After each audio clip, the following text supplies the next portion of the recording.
Welcome back again to Joe Stunner Boxing. I hope you're having a good sunny Sunday. I know I am.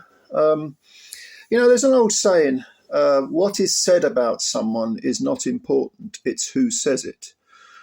And I was reminded of that saying when I listened to John Fury talk about Sugar Hill, who he said is, not up to the job, not capable, I think was how he phrased it, incapable. And there are people, myself probably included, who would say Sugar Hill might be overrated as a trainer. There is an argument to be made. I'm not convinced, but there is an argument to be made, and I don't think sensible people who have an objective, unbiased view of that particular argument would dismiss the argument. They wouldn't say, "Oh, you're talking bollocks." They'd say, "Well, okay, Sugar Hill, a relative of Emmanuel Stewart. Did he get gigs because of the family connection?" That, you can argue that. But let's bear in mind who made that assumption. And that is someone who is definitely not biased, someone who does have a vested interest in peddling a certain narrative, and someone who frequently, about any number of subjects, talks bollocks. And that person is, of course, John Fury.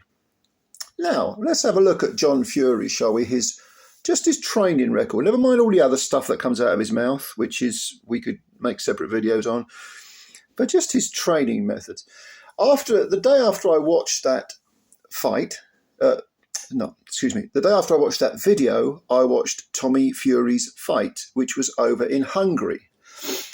Now, I'll leave aside the discussion about why Tommy Fury is fighting in Budapest, why he's fighting in Hungary, why it was, a Hungarian promotion. The promoter was someone called Janos Wissinger, who I can't say I've ever heard of, and the commission was the Hungarian Boxing Association. Okay, fair enough. Now, by the way, I've been to Budapest, beautiful city, had a great time there. Lots of history. What probably in that whole interview, the only decent thing John said that I agreed with was that Budapest is a beautiful city. It is. It's full of history and great architecture and so on. I really liked it. They call it a poor man's Prague, but that's probably a little bit unfair because it looks geographically like Prague. If you look at it, it's got the river cutting the two in. Because you've got Buda on one side, you've got Pest on the other. It's Budapest, and the river separates the two.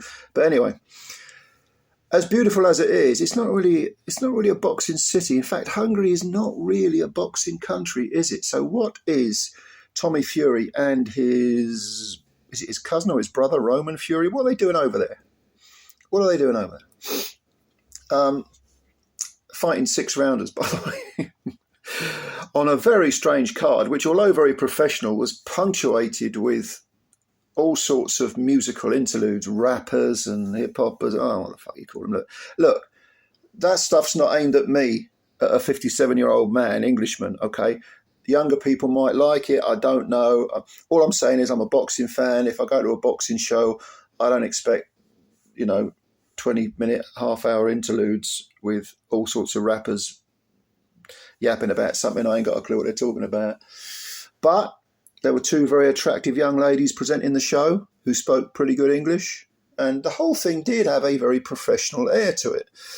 But the quality of the fights was very, very low. We are talking very serious, low-level fights here, small hall fights.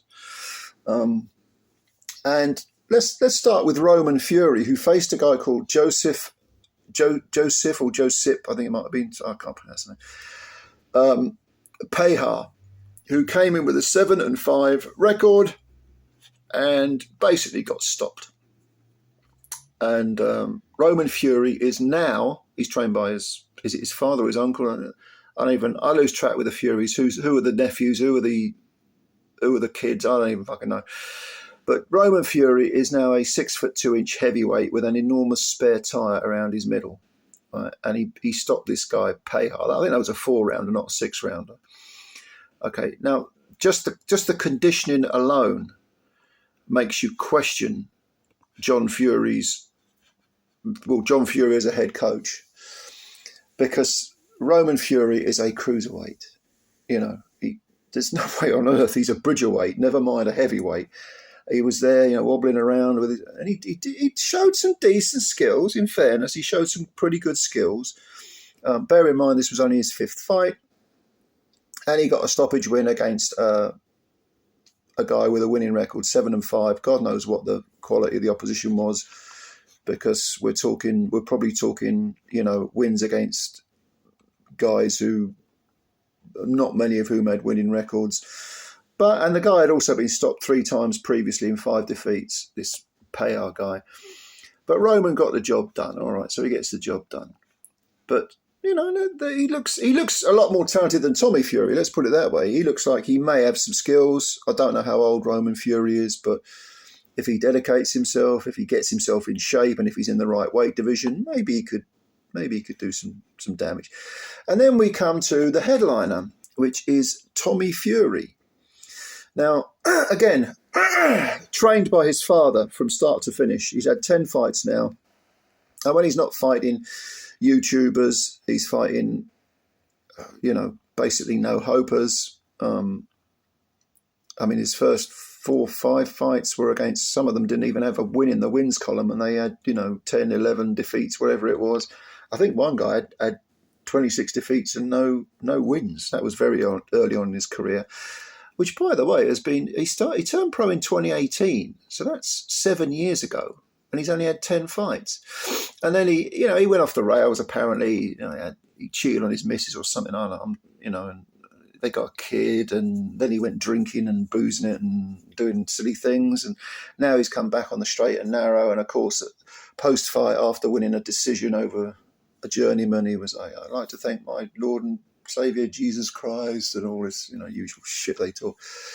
No, mate, it was nothing to do with you. It was you. You fucked around. And in fairness to John Fury, he actually said that Tommy brought those problems on himself. So I'll give John that. He did say that, which is the truth. But Tommy, bearing in mind he's been a pro for 6.5, 7 years now, he fought a guy with a 5-1 record. A guy from Bosnia and Herzegovina. Guy with four KO wins in 5 victories, 1 points loss. But if you look at the opponents, again, we're talking guys who, many of whom have not got a single win in the wins column. He's fought them over in Bosnia and Herzegovina.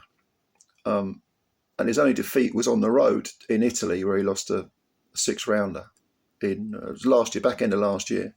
But he's got a 5-1 record. So he goes in there with Tommy Fury, a 6-rounder, and Tommy looking muscle-bound. Again, we're talking condition, huge shoulders. He's always looked like he's carrying way too much muscle for me. I see absolutely no technical improvements in Tommy Fury in 2025 that I saw in, say, 2019. I don't think he's improved at all. And this is a man trained by his father, John Fury. Where's he going?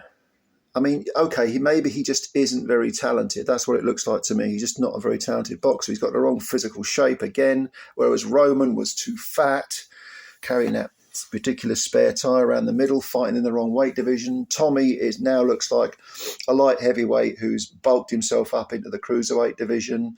And against a guy called Kanan Hangelik, I think his name was. I never heard of him. He won a 6-round decision, and yeah, he won most of the rounds, I suppose. But I've never heard of Mr. Hangelik before. Never likely to hear of him again. 7 years into your professional career, should you be fighting that level of competition over there in Hungary?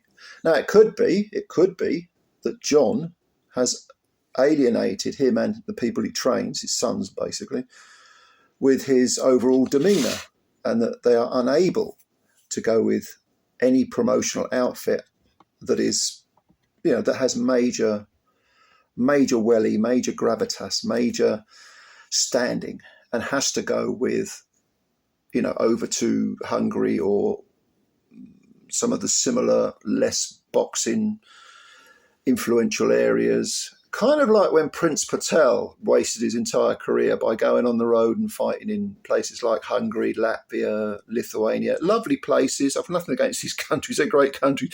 But they're not boxing hotbeds, and racking up wins where you essentially pay a guy to lose. And is this the route that John Fury has taken his sons down? I mean, Tommy Fury had connections to Queensbury at one point, and it was Warren who got him the fight with Jake Paul. And as Warren said, we made him a millionaire. Is he going to carry on with these small hall shows in far off lands that no one really pays attention to? Maybe he is. But interestingly, after the fight, who did Tommy Fury call out? Did he call out any of the leading British light heavyweights or cruiserweights? I'm not going to go near world class or European class. Don't worry about that. But the leading domestic light heavyweights and cruiserweights, did he call any of them out? No. Who did he call out? A YouTuber, a man he's already beaten, Jake Paul. Jake Paul's a bitch. Who cares about Jake Paul? Who cares? Does he really think we want to see that first fight again, where he got floored, by the way? I thought he beat Jake Paul, but he did get floored in the final round. I thought Tommy Fury did actually lose to KSI, another guy who's not really a professional boxer, sort of dabbles in it. So why am I mentioning all this? Let's bring it all back to John Fury, shall we? These are the fruits of John Fury's training.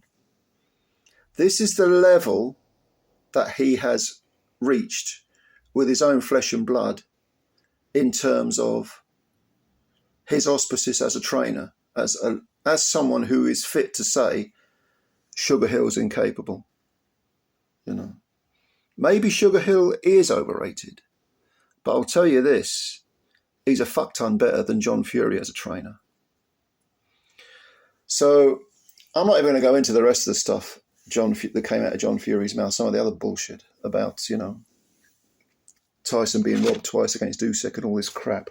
I think I touched on this in the previous video anyway.